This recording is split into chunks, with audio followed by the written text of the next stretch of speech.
Yo ho ho ho, he. Another day, another dollar. Always quiet early on, and later I'll be mobbed. If a job's worth doing, it's worth doing well. Always been my motto. I've memorized the personnel guidelines by heart. Always ensure that the outfit is correctly worn and fastened. Ensure the wig and beard are kept clean and worn correctly. Always remain cheerful and outgoing. Remember, you are on stage at all times. What's next? Let me see. Be sensitive to the age of the child and be careful not to frighten small children by quick movements or too loud a voice. Remember, while you wear the Santa outfit to children, you are the real thing. While walking to and from the grotto, Santas must never be seen in pairs, unlike cops. Enjoy your time as Santa. It is the most rewarding job in the world. Ha, ha, not convinced. The same conversation over and over, the same greed and acquisitiveness again and again. Oh, and here's my first customer already. Are you coming to talk to me, little girl? You are? Oh, that's good. You come on up here and sit next to me. That's a good girl. Come on. There we are. Now, are you going to tell Santa your name? Cameron! Oh, that's a nice name, yes. Used to be a boy's name, if my memory serves me right. No matter. Now, Cameron, are you going to tell me what you want for Christmas, huh? Oh, a Barbie, huh? That would be nice, huh? And you've got 6 already, but you haven't got the Malibu. No. Anything else, huh? Oh, a beauty kit. Ah, you're a real little girl, aren't you, Cameron? A Barbie and a beauty kit. Anything else? Oh, My Little Pony as well. Oh, well, Santa doesn't know if he can manage all that. You might perhaps get 1 or 2 of those things, but maybe not all of them. Now, Cameron, will you do something for me? You will? Oh, good. I shall be riding around on my sled all night long. And when I get to your house, I'll be tired and thirsty and hungry, and I want you to leave me something to eat and something to drink. Will you do that for me, Cameron? Oh, yes, a chocolate chip cookie would be perfect, yes. A cookie and a glass of milk, and, and something for Rudolph, too, yes. A nice juicy carrot, that would be just fine. Very good. Oh, and one more thing, Cameron, very important. Will you promise to be a good girl for me, yeah? You will? Oh, good. Now, you see and have a Merry, Merry Christmas and a Happy New Year. Now, off you go. Bye-bye, Cameron. Bye-bye and a Merry Christmas to you. Bye-bye and a Happy New Year. Bye. You can't have them on your knee nowadays, not without the parents' permission. It's a sign of the times, sad reflection. They have to sit on this little chair here. The closed grotto is a thing of the past. Apparently it concealed a multitude of sins. With this open plan arrangement, the powers that be can watch us on the CCTV, keep us under constant surveillance. What kind of a society abuses its own children? From all accounts, it's rife. Mind you, this whole thing's crazy, this whole Christmas thing, when you consider the temperature in downtown Miami. It's 85 degrees and humid as hell right across Florida, but here in the mall, We're all reenacting some snow and ice scenario from a European winter wonderland, complete with Nordic forest and Yule log. Joe Public's walking around outside in T-shirt and shorts. In the kitchen, Mum's roasting turkey in a fur-lined hood and snow boots. Just doesn't make sense. Mind you, not many things about this society do. Oh, hi there, Sonny. Come and talk to Santa. Come and tell me all about your hopes and your dreams, what you want for Christmas. I am the great provider. There we are. Now, you sit there. Now, first of all, you better tell Santa your name. Luis! Oh, that's a nice name, yes. And, what age are you, Luis? What? Oh, you're 5. Yes, I see. Now, are you going to tell Santa what you want for Christmas? Oh, a computer! Oh, that's a nice big present. Santa doesn't know if he can manage a computer, but yes, he probably can. Anything else? A Wii, huh? You want a Wii? What's a Wii, Luis? Oh, the latest piece of electronic wizardry from Nintendo. Oh, only $500. That seems a lot to me. But yes, that's perfectly possible too. Anything else? A remote-controlled automobile. Oh, well, you've certainly set your sights high, Luis. That's all very expensive, and I can't make any promises. Perhaps you might get 1 or 2 of those things, but maybe not all of them. Now then, Luis, will you do something for me? I shall be riding around all night long in my sled, and when I get to your chimney, what's that? You don't have a chimney, no. Well, I shall come in through the window. You won't see me because you'll be fast asleep, but I'll sit. Hey, Luis! Will you look at that? Would you believe it? And he doesn't want to know anything about what he can do in return. Oh, no, he gets his order in and whoosh, off he goes like the proverbial bat out of hell. You can't blame the kid, man. The whole society's geared to creating selfish little monsters. Kids regard Christmas as their personal Klondike, an avalanche of glittering goodies, an Aladdin's cave of trinkets and baubles, a full stocking as much as you can eat and drink, and then the big flashy presents round the tree later on. It's a usual routine in the American household. It's the American way, and it's just too much. They're showered with bounty from morning to night, and all to celebrate the birth of a baby born in poverty in a stable in Bethlehem, currently under curfew. Christ would turn in his grave if he could see what was being done in the name of Christianity. If he had a grave, that is. Where does old Santa fit into all this? Who is this guy? The kids are confused. Is he Christ's father of Christmas? Anyway, whatever tortured logic's been applied to humble birth of a child with nothing has been turned into the biggest, most materialistic blowout bean feast bonanza on the planet. And if you're not prepared to spend, they call you Scrooge. Where's the religious dimension gone? Where's the spiritual element?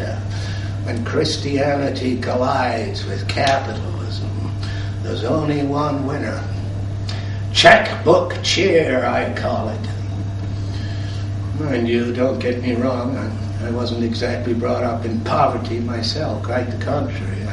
I was born with a silver spoon, as the saying goes. But I've learned to reject materialism through realizing its ultimate valuelessness. Take this mall, for example. It represents the American dream. Every conceivable item is available to satisfy the craving of the insatiable customer. Consumerism is the new religion. Supermarkets are the new cathedrals. shopping is sexy and the store guide is a modern mantra. Shoes, handbags, outerwear, underwear, millinery, jewelry, makeup, scarves, Frigidaires, televisions, videos, compact disc players, laptops, lap dancers, DVDs, furniture, fabric, stationery, haberdashery, whatever that may be, kitchen utensils, you name it, they have it, glitzy and glamorous, superficially alluring, the silver and gold of this consumer heaven, the tawdry treasure of mass production. And it's all about creating needs you didn't even know you had. I shop, therefore I am. And 99% of it is totally unnecessary. And I know. I just know that down in the parking lot underneath the mall, there's a black man blowing crack cocaine in a bid to escape from the nightmare that is the reality of his life. And along the block in the trailer park, there's a piece of white trash, drunken, incapable, beating up on his wife. Two nations within America, haves and have-nots. And the wealthy flaunt their riches to remind the poor of exactly how poor they really are. It's a dog-eat-dog world out there. Survival of the fittest. Screw or be screwed. Oh, hi there, kid. Come and talk to Santa. Yes, come and tell me all about what you want for Christmas. Can you come over here and sit next to me? There's a good boy now. Whoa, hey, steady on there, tiger. Don't dance about so. You're giving Santa a headache. Sit still, can't you? What's that? I'm trying to trick you. No. Why would I try to trick you? What? I'm just pretending. No, I'm not kidding on. I'm not pretending. I'm the real thing. I'm the genuine article. I can tell you. Hey, leave Santa's beard alone, can't you? I'm sorry, madam. He's just too much of a handful. I just can't cope with this kid. I think I better give him back to you. Is he hyperactive? He's on medication, is he? Yes, that explains a lot of things. Look, I'm afraid I just can't cope. But have a Merry Christmas anyway, and a very Happy New Year. You certainly need it. Merry Christmas anyway. Bye-bye. He certainly saw through the whole charade. Little pig. For a minute I thought I was exposed. Product of a one-parent family, no doubt, lacking a strong father figure in the home. Mind you, one-parent families are the least of the problems here. The whole society is fragmented into little pieces, minority groups, crackpot cults, religious fanatics, black people live in ghettos, dicto, Hispanics, indigenous Indians live on reservations, and there are the extreme right-wing survivalist groups living in the woods and armed with Armageddon. Whole villages of frightened old people locked in and guarded for their own security. Mormons, Quakers, Shakers, Fakers, Fakirs, pro-lifers, and anti-abortionists. And then there's all the sexual confusion. Half the men here want to be women, and half the women want to be men. Nobody knows who he is anymore, and God is apparently female. I've seen them holding hands along Palm Beach, the gays and the lesbians. I've seen them locking their lecherous lips. They have their own degenerate communities to match their decadent lifestyles. Sodomy and sadomasochism, whips and chains and leather thongs, transvestism and teenage prostitution, a whole gamut of deviation and perversion, a lexicon of vice and lust, exactly like the fall of the Roman Empire. Perhaps you think I'm exaggerating, but I'm only reporting accurately on my observations as an outsider. And it's not a pretty sight, I can assure you. And then there's all the problems of addiction. alcoholism, drug addiction, gambling addiction, exercise addiction. Illegal drugs with snappy names, coke, smack, speed, good advertising there. Prescribed drugs, pills by the millions, stimulants and sleeping pills, uppers and downers, a pharmaceutical cornucopia fit for every conceivable occasion, shopaholics, chocoholics, addictions to addictions, support groups, self-help groups, therapy for therapists, people with too much time for introspection. And then there's all the food problems. Simply too much food. So what happens? Half the population is obese, and the other half is anorexic. Sick. Junk food, junk television, junk life. Oh, hi there, little girl. Are you coming to talk to me? You are? Oh, that's good. You come on over here and sit next to me. What's that? Oh, you want to sit in Santa's knee. Oh, is that okay by you, Mom? Yes? Well, that's okay by me. Come on, little girl. Oh, you're light. Now, are you going to tell Santa your name? Maria! Oh, that's a nice name, yes. And how old are you, Maria? Oh, you're 4. Just 4, huh? And which part of Florida are you from, huh? Oh, you live down the Keys. Oh, that's a nice place to live, Maria. Yes. What's that? Oh, you're lucky, yes. You what? You know you're lucky, yes. Now, the $1 million question. Are you going to tell Santa what you want for Christmas? Huh? What? I don't believe this. Nothing at all. You don't want anything? No. No velvet party dress, no nice new dolly, nothing at all. Oh, well, that really is most unusual. Well, you have the sweetest child, madam. She doesn't want a Christmas present. That really is most unusual. Well, I shall come and visit you anyway, and you won't see me because you'll be fast asleep, but I shall give you my blessing by kissing you on the cheek like this. Maria, I'm very moved by that. I'm going to give you back to your mother now.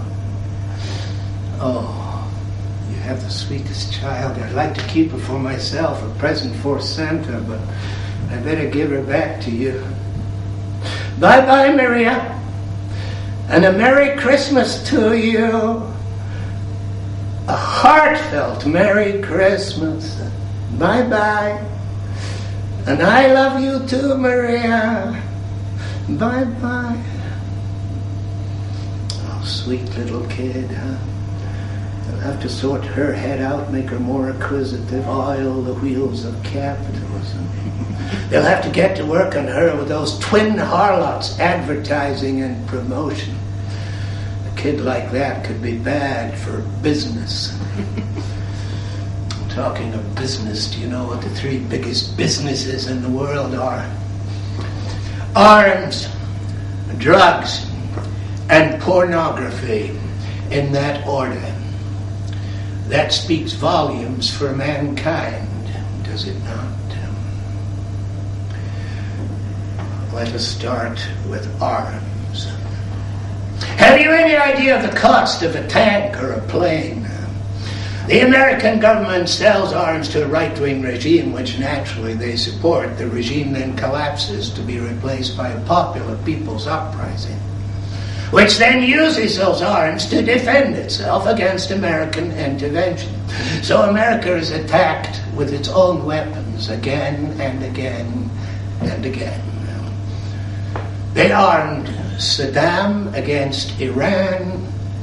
They armed the Taliban, formerly Mujahideen, against the Russians. But the military-industrial complex demands that military spending is an economic imperative. And after the war on communism as the pretext, we now have the war on terrorism, from evil empire to evil axis. And as for guns on the local level, well, the gun lobby is far too powerful ever to allow for a ban. Rule 7, never mention controversial topics, e.g. guns. But it's an undeniable fact that 800,000 Americans have died in the streets from gunshot wounds since 1980, which is a disgrace in a so-called civilized society. In second place, we have drugs. If the drug cartels withdrew from Wall Street, the American economy would collapse. The black economy is bigger than the white, and government and organized crime are inextricably interwoven. And in third place, we have that pretty princess, pornography. The whole internet operation is fueled and funded by pornography, bestiality, and pedophilia to the fore. Greed is the goal, fat cat is the aim, and the only target is personal gain. Oh, hi, are you coming to talk to me, young lady? What? No? Okay, suit yourself. Suffer the little children to come unto me. That's from the Bible. I guarantee I know more about the Bible than you know about the Quran. But I'll tell you this. While Christianity was floundering in the ugly chaos of the Dark Ages, Islam was spreading light, order, unity, stability, and the rule of law. Right across the Middle East, through Central Asia, down into Southeast Asia, and along the Indonesian archipelago, across North Africa, and into southern Spain. Art and music, science and astronomy, systems of irrigation for the fabulous fountains of the paradise gardens, architectural systems for the foundations and pillars of the great mosques, and minarets, towers, turrets, tiles and mosaics, education and engineering, simplicity and style. Islam means surrender. And only by surrendering to the will of Allah will you find true safety, security, serenity, and certainty. This purity of vision thrived for a while and everything prospered. And then the Christians came with their crusades, and they've been coming ever since. At this very moment, as I sit here now, the country of the holy cities, Mecca and Medina, is occupied by American forces on the pretext of defending Saudi Arabia. The infidel is at the gate. They are sitting on a powder keg, believe me. Is it any wonder that from time to time some of the Arab brethren have resorted to jihad? After all, 1 hour of jihad is worth 60 hours of prayer. The Arab world is, was, and always will be considered cunning, devious, fanatical, bloodthirsty, and utterly untrustworthy. But who is it who walks the world, appropriating oil and mineral supplies, indulging in ecological rape and whole-scale international coercion? Was it not President Roosevelt who said, "We must tread softly and carry a big stick"? Forget the tread softly. Since the end of the Second World War, America has attacked the following countries: Cuba, Grenada, Haiti, Nicaragua, Colombia, Costa Rica, Panama, Chile, covert operation only. North Korea, Taiwan, Cambodia, Laos, North Vietnam, Angola, Somalia, the Sudan, Yugoslavia, Bosnia, Kosovo, Serbia, and Montenegro. Logistic support only. Libya, Lebanon, Iraq twice, and most recently Afghanistan.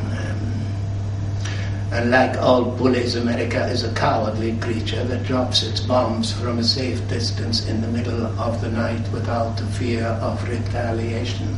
It is estimated that these attacks have cost the lives of 6.5 million persons, or collateral damage as they prefer to call it. Now that is real global terrorism. Oh, hello. Yes, come and talk to me. Come and sit down here. Come on. Santa doesn't bite. Come on, sit down. Now, are you going to tell me your name? What's the matter? Cat got your tongue, huh? Where do you live? Look, if you're not going to tell me where you live, how can I bring you any presents? And if you're not going to get any presents, you're not going to like that very much, are you, on Christmas Day? What's that? Oh, she's not normally so quiet, eh? Yes, a bit overwhelmed by it all, I suppose, yes. Some of them do find Santa intimidating. Oh, dear me, look, she's in tears. Look, I'm so sorry, madam. I seem to have upset her. You better take her back. Bye-bye, I'm so sorry. I upset her. I seem to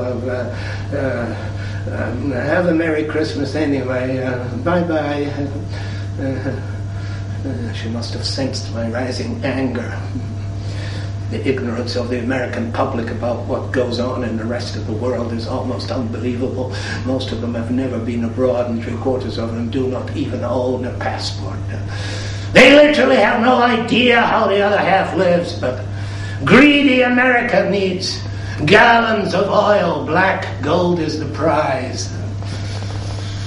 In Iraq, as well as through Afghanistan, there is to be a pipeline from the Caspian Sea oil fields to the coast of Pakistan, which runs directly through Afghanistan.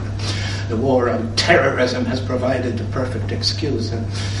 Unfortunately, it has also provided Israel with a perfect excuse for further punishment of the Palestinian people. And this is the crux of the matter. Until there can be a just settlement in Palestine, there can never be justice or peace in the world. It is at this moment that the difficult question of the suicide bomber must be addressed.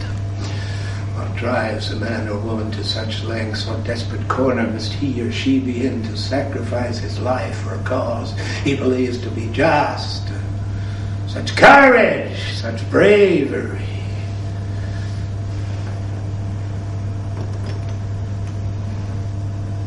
There.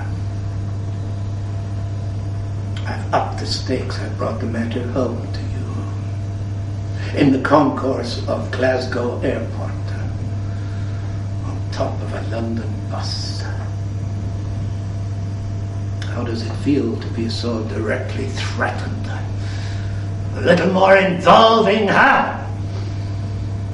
I could blow us all up with a flick of a switch. Oh, don't worry. It's not even real. It's only a toy. America's stooge, Israel, armed to the teeth, subjugating a Palestinian people armed only with stones and catapults.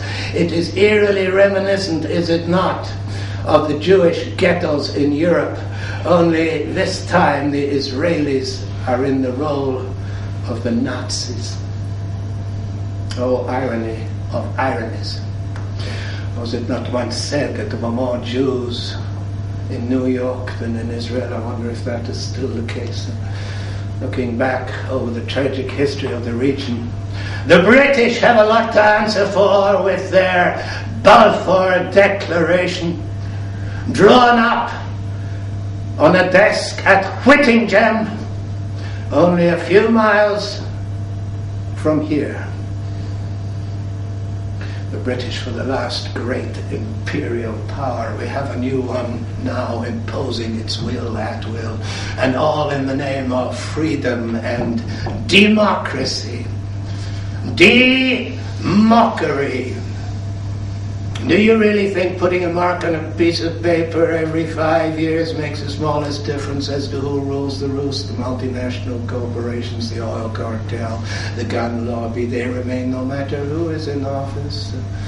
The voters know instinctively that they have no real power, and 30% of them do not even bother to vote.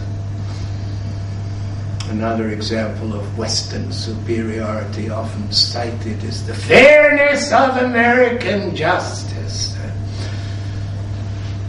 Arab countries are often berated for the barbaric nature of their primitive punishments. But let me tell you this. There have been more executions in America in the last 5 years than in Saudi Arabia over a similar period. And why? Because it's popular with the voters. No capital punishment, I call it, because only those without capital are ever put to death. The poor, the ethnic minority, the mentally subnormal. And as for Guantanamo Bay, let's not even go there. It sickens me too much to see human beings kept in conditions unfit for insects, let alone for animals. And for this they have invented a new category, illegal combatant, thus flouting international law and the Geneva Convention with brutal beatings and waterboarding. Don't talk to me about democracy.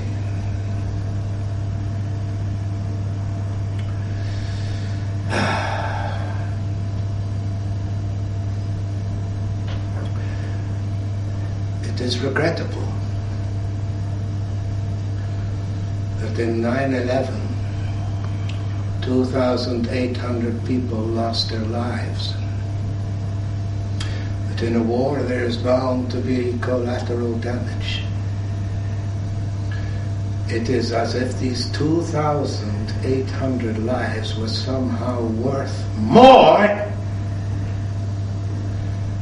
than the 1 million Iraqi and Afghan civilians who have died since September the 11th.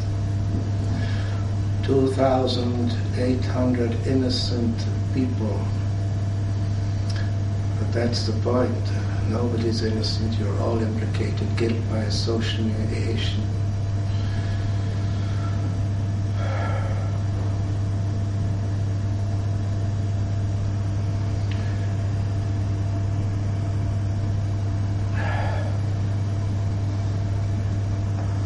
Well, now the cat is really out of the bag. And if you did not know before, you know now who I am. They'll never find me here. Oh no. They'll never even think of looking. To me, it's a perfect disguise. The black beard beneath the white. The most wanted man in the world, sitting in a shopping mall in Florida. The most hated man in the world, posing as the most loved.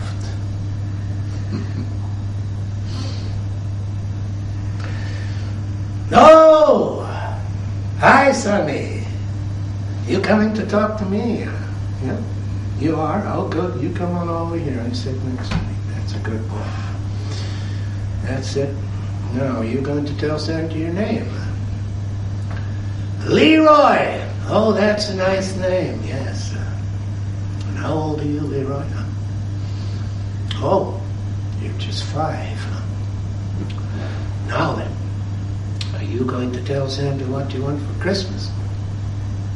Oh, Bob the Builder, huh? That's nice. That's something constructive, huh?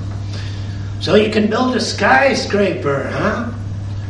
Oh, 2 skyscrapers. Oh, very nice. Yes, good. And what else? Airplanes, huh? 2 airplanes, huh? What are they for, Leroy? So you can fly the airplanes directly into the skyscraper. Now, what would you want to do that for, Leroy? Fire engines, huh? A fleet of fire engines. Well, this is all a bit near the knuckle, all a bit close to the bone. So I can't make any promises, but I'll see what I can do. Now, will you do something for me, Leroy? I shall be riding around all night long on my sled, and when I get to your house, I'll be tired and thirsty and hungry. I want you to leave me something to eat and something to drink. Will you do that for me, Leroy? Oh, yes, you will. Oh, good. Now, a glass of whiskey! Oh, that would be nice. Unfortunately, I must refuse. You see, we can't have Santa drunk in charge of a sled. Besides, Santa is a Muslim. That's right. Like Muhammad Ali. Yes. Well, will you leave something for Rudolph? An apple! Oh, good. A great big apple. Nice.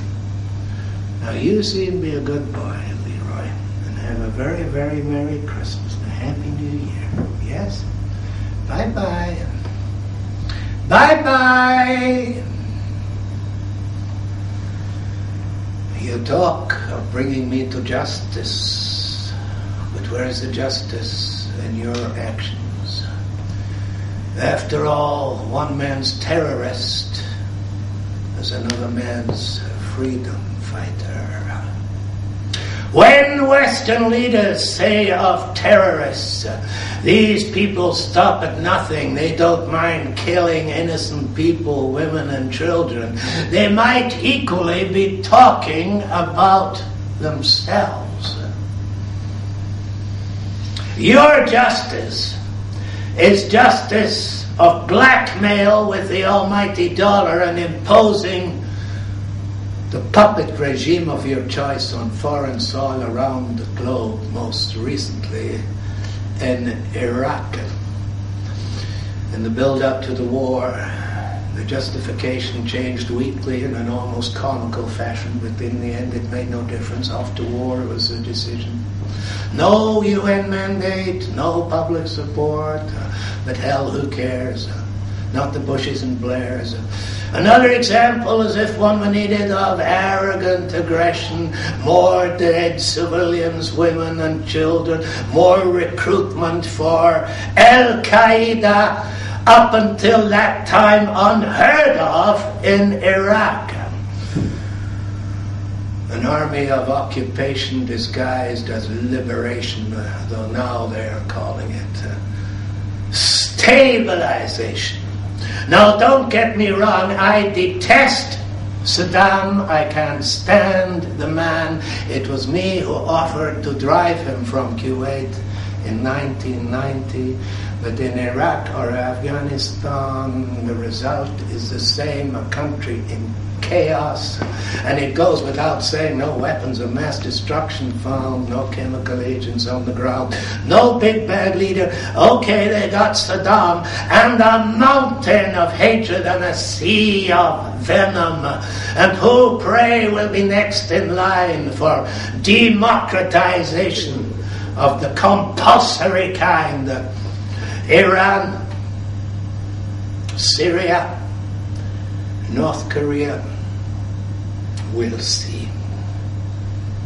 And Bush, George Bush, I ask you, what kind of man is he? A neurotic, a psychotic, a recovering alcoholic.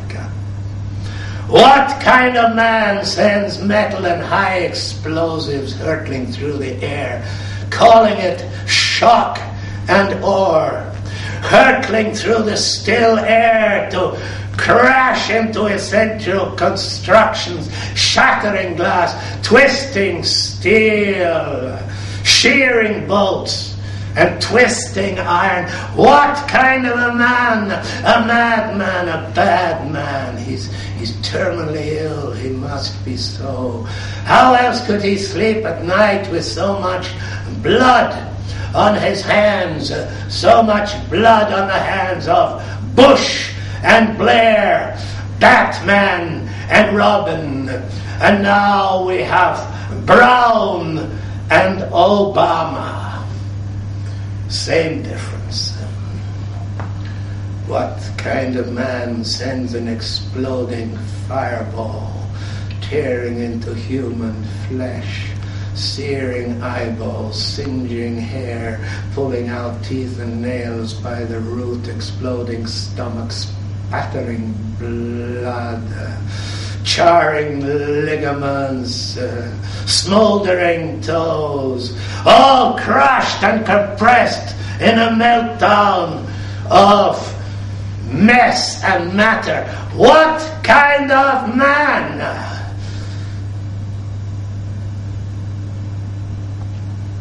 I rest my case.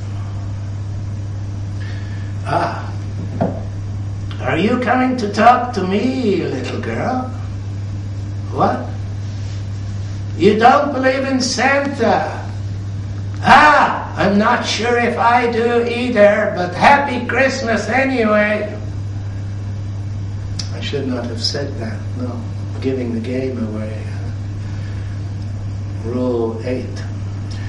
Remain in character at all times. Remember, to the public, you are a symbol of happiness, and they will do most of the work for you. Santa Claus, Santa Nicolaus, Saint Nick. Santa is an anagram of Satan. Who is the saint and who the evil monster? We are the same flesh and blood, Bush and I, yet each demonizes the other. My cause is just, my case is irrefutable. I am prepared to die a martyr's death. Such is my certainty. Your greed is our poverty, your excess is our starvation. Your 3-course dinner is our empty plate. Our suffering is your surfeit. Our misery is your lap of luxury. Our humiliation is your cozy comfort. And the gap grows bigger every day. The gulf in the gulf. It is true to say that we are all in the same boat, but the first-class passengers have it all their own way. You are the first-class passengers, and as such you can manipulate the rest. Before I go, I have a present for you in my sack. A farewell gift. A parting shot.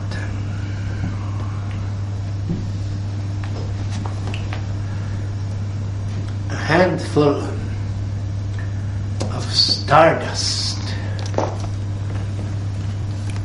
A sprinkling of snow. A fistful of magic wherever you go. So long.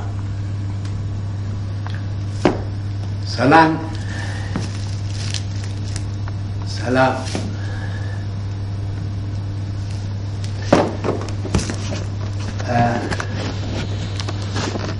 Before I go, I have one more thing to tell you before I disappear. You are more likely to find me in a palace than a cave, because I have friends at very high places, believe you me. But one way or another, you created me, real or imaginary. You created